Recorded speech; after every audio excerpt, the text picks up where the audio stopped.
Hey guys. Tonight we begin with the bizarre, ambitious, and sometimes eyebrow-free world of medieval beauty standards. A world where the goal wasn't to look healthy, but rather like someone who'd just been politely exercised. So before you get comfortable, take a moment to like the video and subscribe, but only if you genuinely enjoy what I do here. And let me know in the comments where you're tuning in from and what time it is for you. It's always fascinating to see who's joining us from around the world. Now, dim the lights, maybe turn on a fan for that soft background hum, and let's ease into tonight's journey together. In the medieval world, looking pale wasn't a sign that you needed more sleep. It was a fashion statement, a social flex, a silent announcement to the world that said, "I am too rich to ever see the sun, thank you very much." Unlike today, where a healthy glow might suggest yoga, smoothies, or a trip to the coast, medieval beauty flipped the script. Tanned skin. That meant you worked outside, which meant you were poor, which meant, gasp, manual labour, and nothing said not beautiful in the 14th century like knowing how to milk a cow. So, the paler you were, the higher your perceived status. And when we say pale, we don't mean a soft ivory glow. We're talking translucent, porcelain with vascular undertones, skin so light it looked like you might have been recently startled by a ghost, or were a ghost. Of course, nature doesn't always cooperate, especially if you were born with an actual working circulatory system. So, people helped it along. Noble women, and even men occasionally, would apply white lead powder to their faces. It provided that signature corpse chic glow, and, as a bonus, slowly poisoned you. But beauty has always had its price.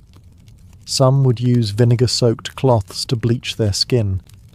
Others applied a mixture of crushed pearls and egg whites, which not only lightened the face, but also had the side effect of making one's cheeks feel like a stale omelette. Veins were sometimes painted onto the arms and chest, using blue pigment to simulate delicacy. Because nothing says noble like pretending your skin is about to split open. Even literature got in on it. Romantic poems described women as pale as milk, white as snow, and once, wan as the moon in winter. Which is a nice way of saying, "She looks like she might faint. I love it." This pale aesthetic wasn't just about beauty. It was shorthand for class, purity, and complete economic disengagement with agriculture. If you could afford to be fragile, you were winning. Beauty in the Middle Ages often required commitment, and by commitment we mean a slow, decorative form of chemical warfare on yourself. Because for those striving to achieve that prestigious pale complexion, nature just wasn't enough. So they reached for makeup, specifically lead-based white face powder. Yes, lead, as in the thing we now seal off old buildings for. But back then, it was considered cutting edge. The result was a smooth, pale, matte finish, the medieval equivalent of high-definition foundation. It made the skin look flawless, and eventually feel very not flawless. White lead powder was made by combining vinegar and metal, then allowing it to corrode into a white crust that could be ground into a fine powder. Apply that daily, and voila. You looked like a luminous, delicate aristocrat with a secret death wish. And if your skin began to flake, blister, or fall off in small diplomatic chunks, even better. It meant the makeup was working. Probably, this wasn't a one-product routine either. Many added mercury-based rouge for colour, or chalk dust for more staying power. Egg whites were brushed over the face for a smooth, glazed look. Basically, if it came from a barn or an alchemist's shelf, someone had rubbed it on their face in the name of elegance. The downside, other than the obvious slow poisoning, Lead-based products caused everything from chronic fatigue and skin ulcers to hair loss and premature death, which is not listed on most modern skincare labels. But the fashion endured. Because if the choice was between dying slowly and being mistaken for a peasant, nobility often chose the scenic route to the grave. Men weren't always immune either. Some male courtiers also used powders or skin treatments, especially in the later medieval and early Renaissance courts, where image mattered almost as much as lineage, or at least as much as smelling less terrible than your rival. Of all the medieval beauty trends, the obsession with high foreheads may be the most eyebrow-raising. Literally, because people were removing their eyebrows for it. A tall, smooth, uninterrupted forehead wasn't just fashionable. It was considered elegant, intelligent, and divine. It was the architectural marvel of the medieval face. The ideal forehead said, "I spend my days reading psalms and looking pensively out of castle windows." Not, "I own a shovel." To achieve this noble look, women went to extreme, and frankly itchy, measures.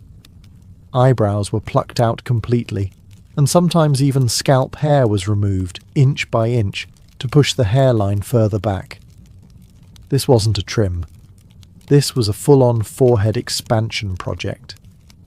Medieval grooming manuals advised women to use tweezers, hot cloths, and depilatory creams made from things like cat dung, quicklime, or vinegar-soaked leeches, all in the name of showcasing a forehead that could double as a sundial. The results were striking. Portraits from the time show women with serene expressions and foreheads so vast you could host a joust on them. Combined with pale skin and soft facial features, this high-domed aesthetic became shorthand for refined beauty. It wasn't all about the face either. Fashion supported this look. Tight-fitting hoods, wimples, and hennins, those famous cone-shaped hats, all helped pull the hairline up, or at least hide the part where your eyebrows used to live.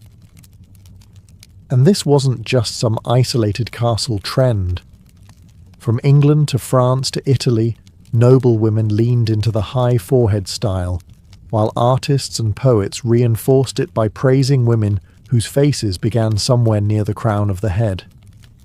Of course, not everyone could afford the time or tools to pluck themselves into perfection. So, in a moment of medieval ingenuity, some women faked it by drawing their new forehead slightly higher and covering the rest with headbands or veils. That's right. The Middle Ages had their own version of contouring. It just involved a lot more fabric. In medieval Europe, eyebrows weren't just underappreciated. They were actively eliminated. Modern trends may celebrate bold brows, feathered arches, and TikTok tutorials, but in the 14th and 15th centuries, eyebrows were seen as unnecessary facial clutter. To achieve the ideal look, women plucked their eyebrows into near non-existence, or erased them entirely. Why? Because a bare, smooth forehead was considered elegant and refined, and any sign of actual hair growth interrupted the aesthetic. Eyebrows were basically seen as stubborn weeds on the garden of the face.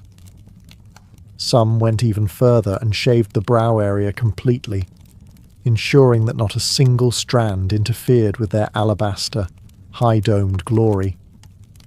It's the sort of commitment that would make modern beauty influencers blink twice, mostly because there were no brow pencils to draw them back in. To remove the brows, medieval women used tweezers, wax, pumice stones, or, for the especially brave, mixtures containing quicklime, vinegar, or arsenic. Yes, arsenic. Because nothing says dedication to your look like risking mild facial melting. This was more than just a passing fad. Art from the period, from illuminated manuscripts to oil portraits, confirms the trend. Noble women are frequently depicted with smooth foreheads and expressionless eyes, framed by nothing but skin. The result is either serene, or slightly alien. Depends on the lighting. Interestingly, the no-brow trend wasn't entirely uniform. In some parts of Europe, thin or lightly arched brows persisted, especially as influences from the Middle East and Byzantine Empire filtered through trade and war. But by and large, the message was clear. If people can see your eyebrows, you're doing it wrong. And this wasn't just for women. Men, especially those close to court life, occasionally trimmed or groomed their brows as part of a larger aesthetic of refinement. Though full removal was rare among males, unless they'd lost them in a particularly heated theological debate. What this all tells us is that medieval beauty ideals weren't about looking natural. They were about looking curated, symbolic, and just a bit angelic. Angels, after all, rarely have brows in art. Coincidence? Possibly. But it worked for them. In the Middle Ages, having a touch of colour in your cheeks was desirable, but like most things in medieval life, there were rules, social risks, and a vague chance of damnation. The ideal was a subtle blush, like you just heard a mildly scandalous poem or stepped outdoors for 30 seconds, but not long enough to tan, heaven forbid.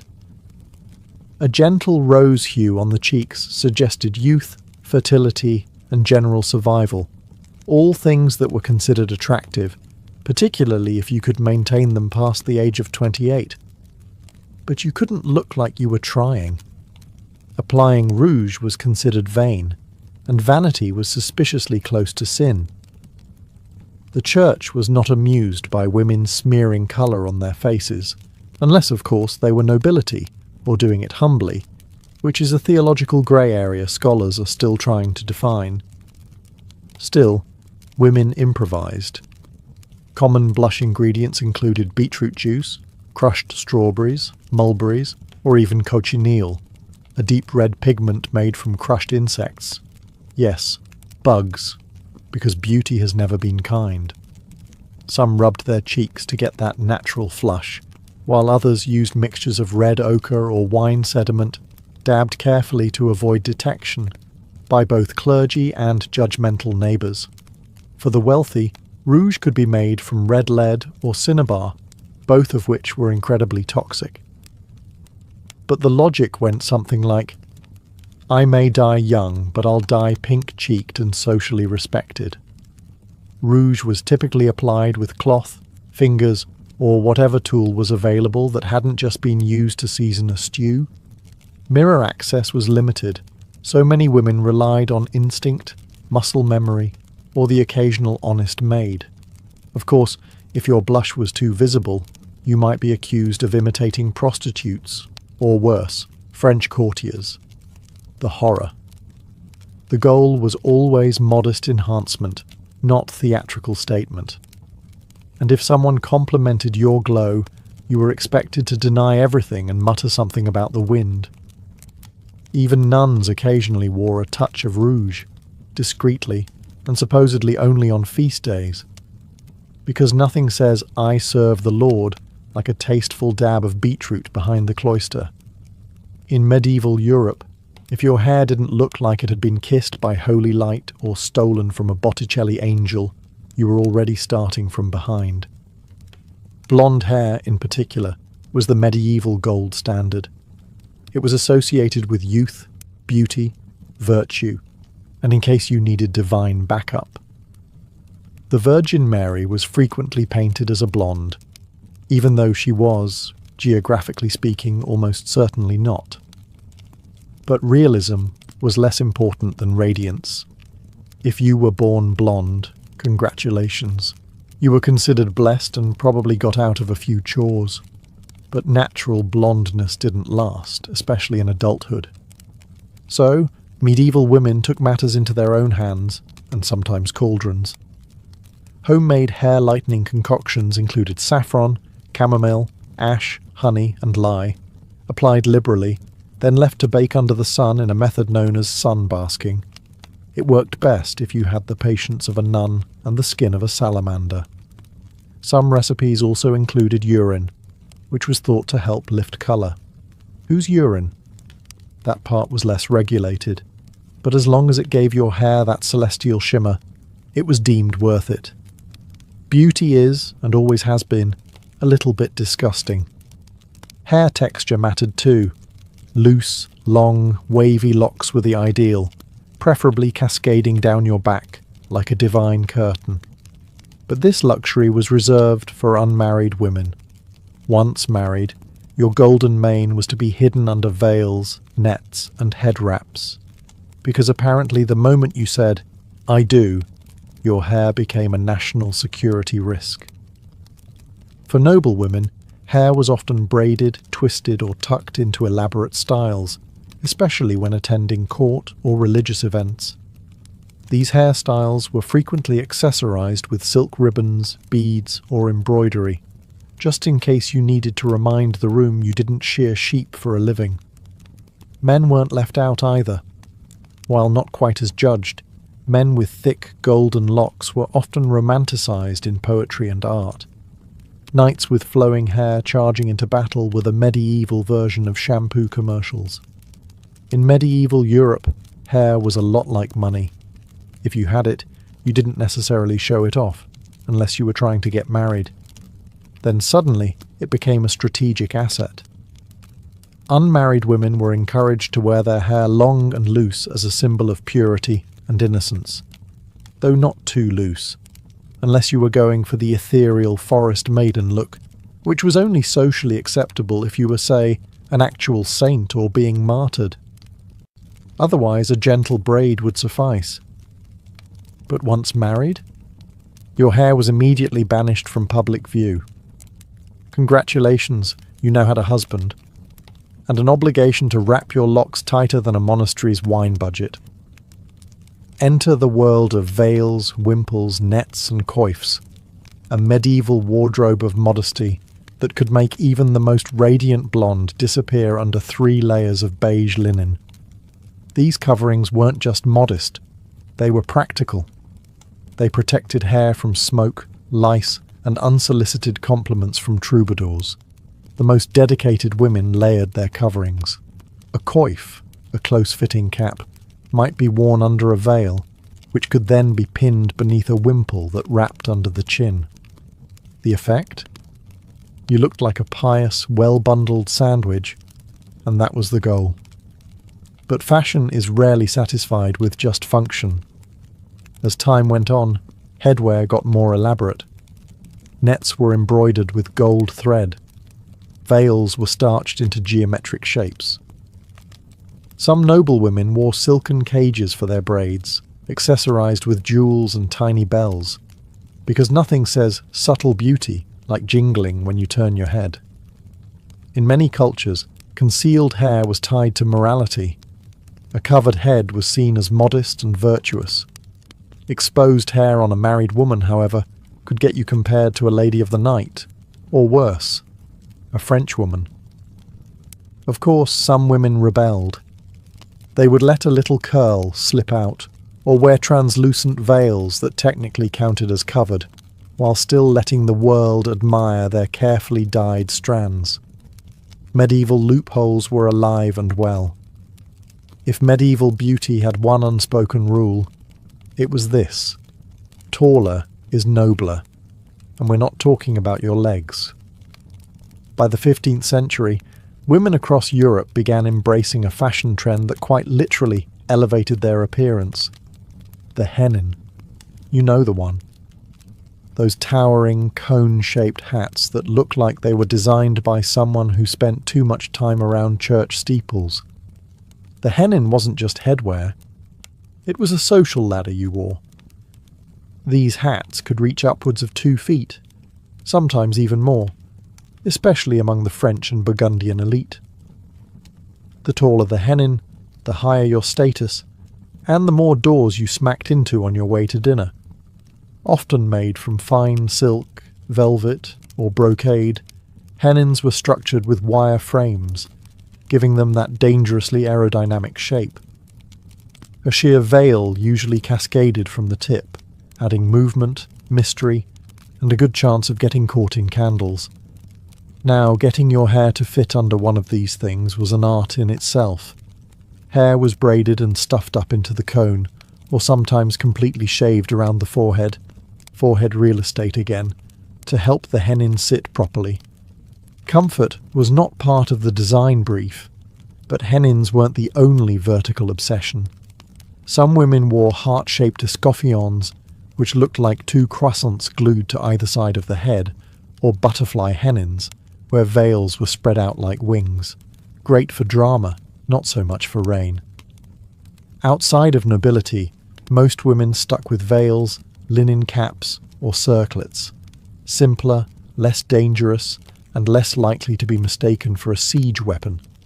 Clergy and conservative thinkers, as expected, were less than enthused. They warned that such ostentation invited vanity, sin, and possibly neck strain. Still, hennins remained popular among those who could afford them, much like most terrible but fashionable ideas throughout history.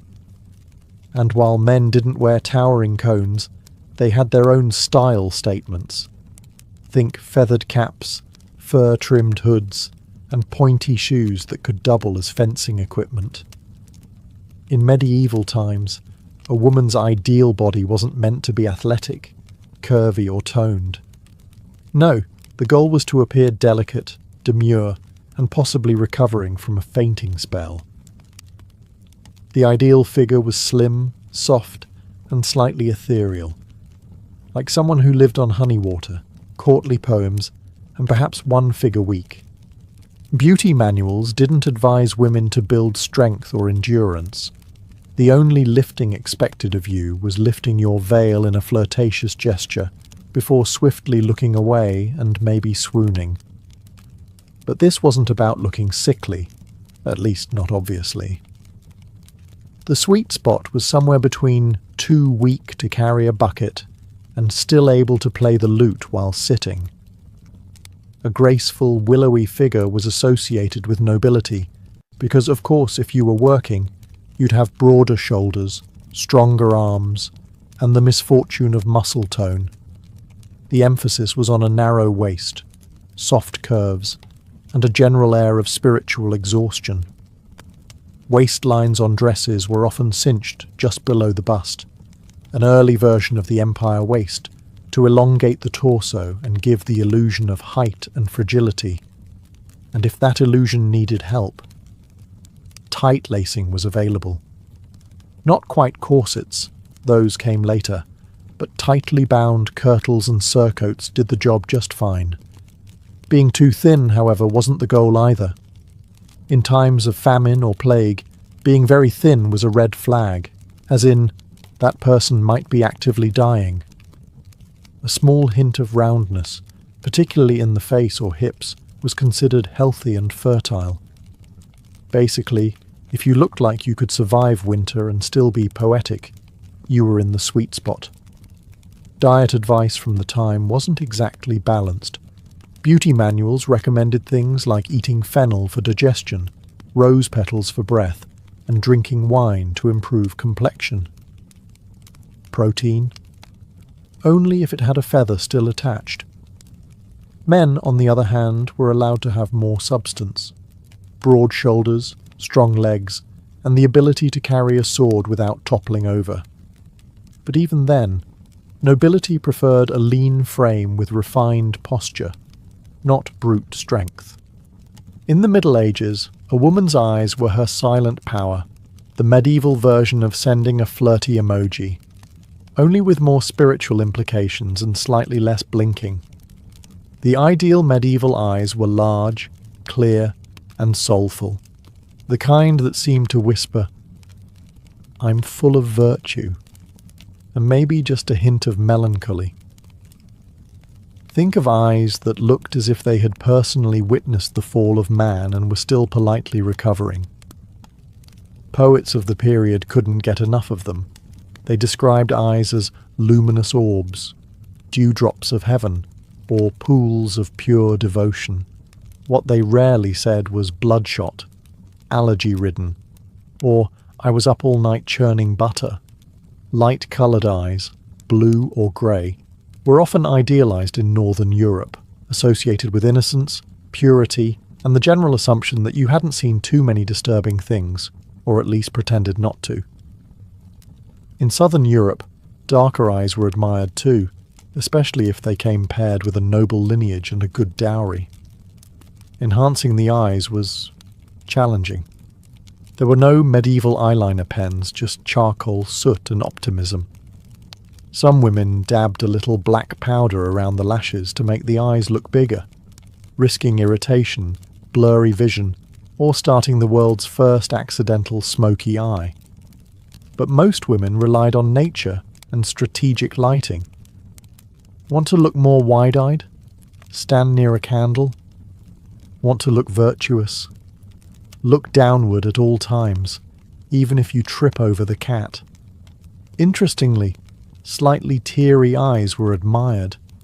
It suggested emotional sensitivity, piety, and perhaps that you'd just finished praying or reading something uplifting, like a 300-line poem about chastity. Artificial tears weren't available, but staring directly into smoke or enduring mild public humiliation usually did the trick. As for eye contact, it was a delicate dance. Too much could be seen as bold, flirtatious, or suspiciously French.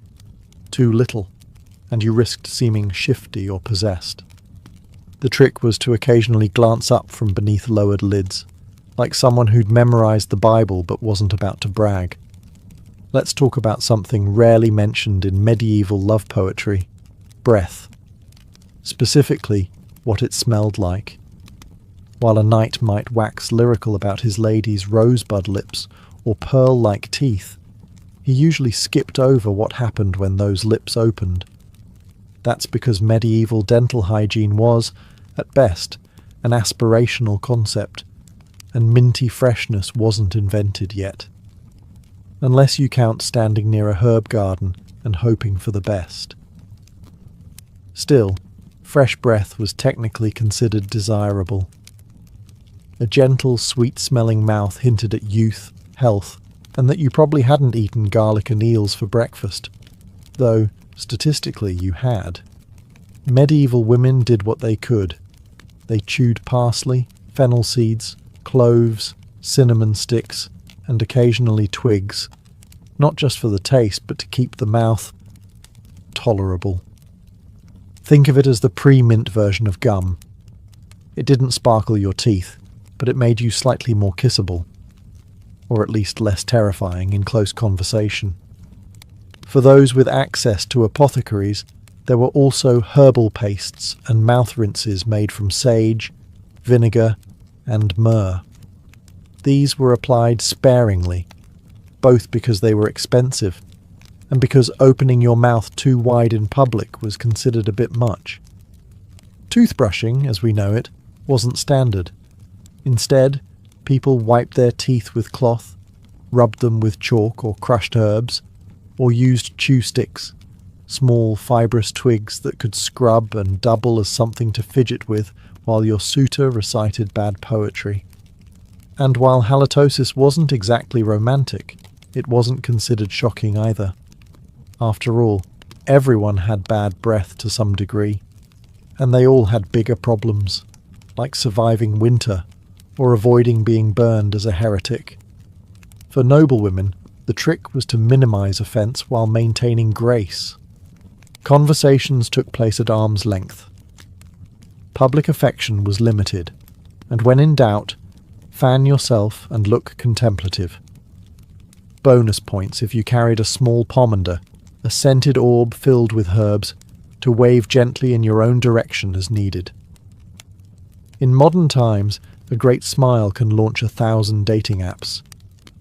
In the Middle Ages, a smile was a risky endeavour, best used sparingly, like spices or peasant revolts. Why? Well, medieval dental hygiene wasn't exactly flourishing. Teeth were important, yes, but more for chewing bread than charming suitors. Most people had teeth that ranged from slightly questionable to actively terrifying, especially by age 30. So the fewer people saw them, the better. This wasn't entirely due to negligence. Tooth decay was rampant thanks to diets heavy in bread, porridge and mead, and lacking in toothbrushes, dental floss, or literally any kind of fluoride. Sugar wasn't widely consumed yet in most of Europe, but even basic starches broke down into tooth-tarnishing misery. Also, dental surgery at the time was essentially an exorcism with pliers. Despite this, a healthy smile was quietly admired, just not loudly celebrated. White, even teeth were rare and seen as a mark of youth and fortune and perhaps a miracle. But people weren't going around flashing big, toothy grins like medieval toothpaste commercials. In fact, a demure, closed-lip smile was far more fashionable. Think I might be contemplating a sonnet rather than I'm thrilled to be here.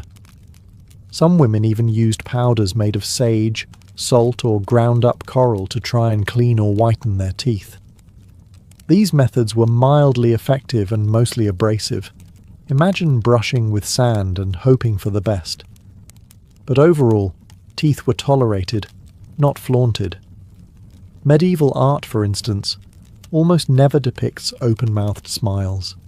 Even saints and angels usually keep their mouths politely closed, as if they too were quietly aware of the risks of showing molars. Men weren't immune either.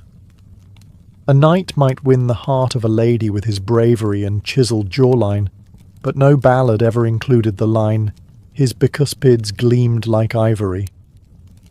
There's a reason troubadours sang about eyes, hair and hands, not breath and bite alignment. When it came to medieval beauty standards for men, the expectations were oddly specific.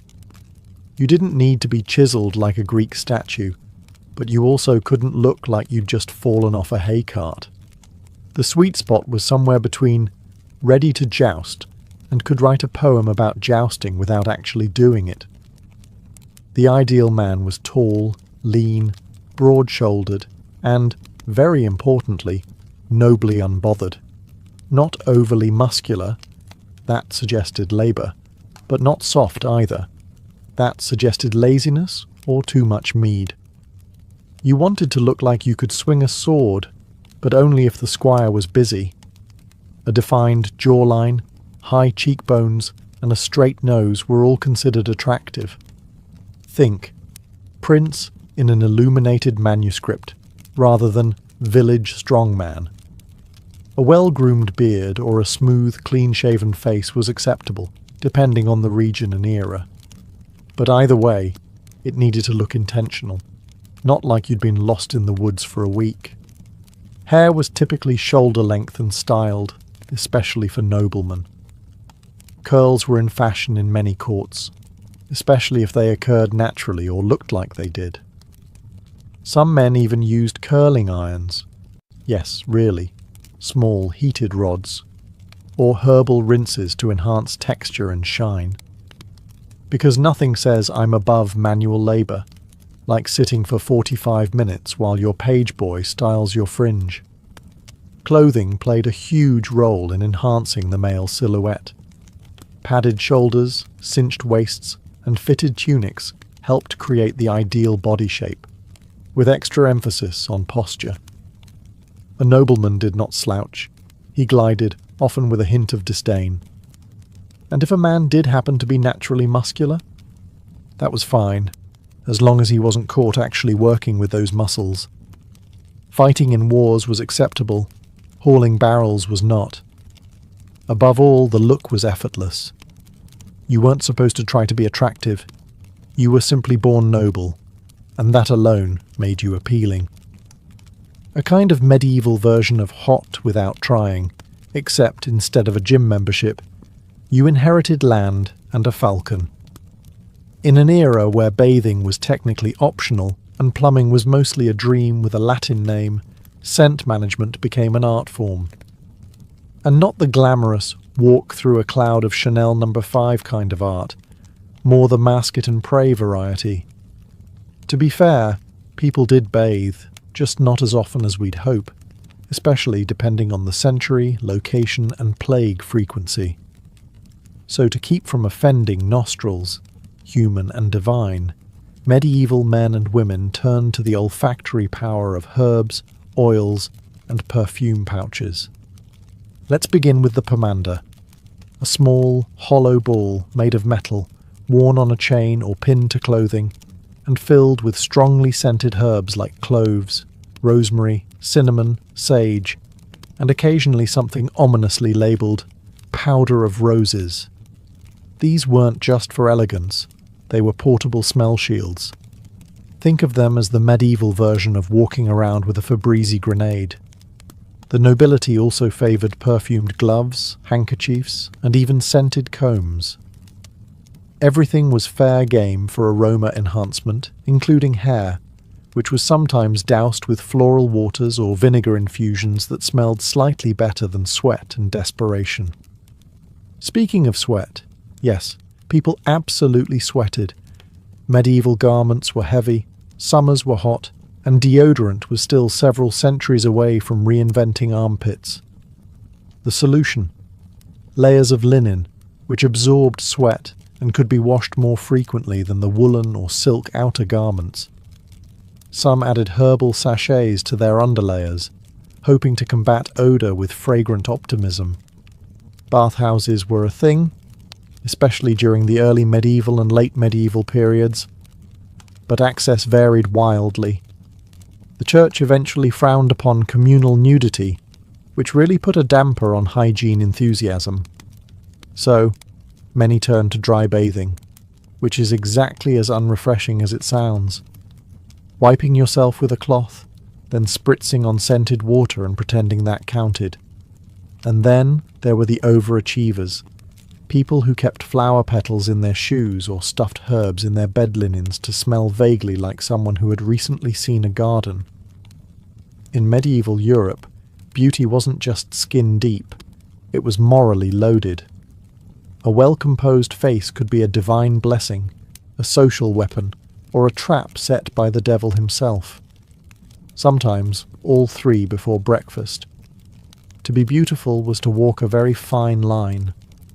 On one hand, physical beauty, clear skin, symmetrical features, pale complexion, was considered a sign of virtue. If you were lovely, it meant you were blessed, possibly chosen by God, or at the very least, unlikely to steal sheep. Poets, preachers, and painters alike described beauty as evidence of a pure soul. But there was a catch.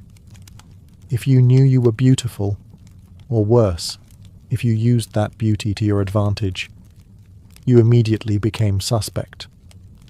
Vanity was a sin, remember?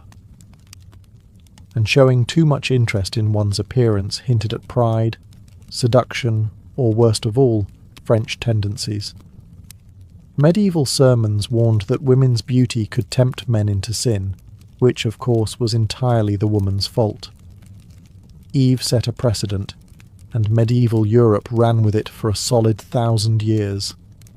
A woman wearing makeup, showing a bit of hair, or fluttering her lashes at the wrong night could easily find herself accused of being everything from immoral to outright demonic. Some even believed that beauty could be an illusion, a sorceress's disguise, a glamour conjured by witches to lead righteous men astray. This may sound dramatic, but remember, this was a time when bad weather could get you burned at the stake. Conversely, those who were plain or ill-featured were sometimes assumed to be morally deficient, or just unfortunate. The idea that outward appearance reflected inner character wasn't just popular, it was doctrine in some circles. Beauty meant grace, ugliness meant punishment, illness, or divine disappointment. Of course, all of this made things spectacularly confusing. Be beautiful, but don't try too hard. Glow with virtue, but not so much that it looks like pride. And above all, never look more attractive than the local lord's wife. That was a one-way ticket to a silent convent or an unusually convenient illness. So in the end, medieval beauty standards weren't just about aesthetics. They were a full-blown moral tightrope, balancing vanity, virtue, and whatever powdered lead was left in your makeup kit.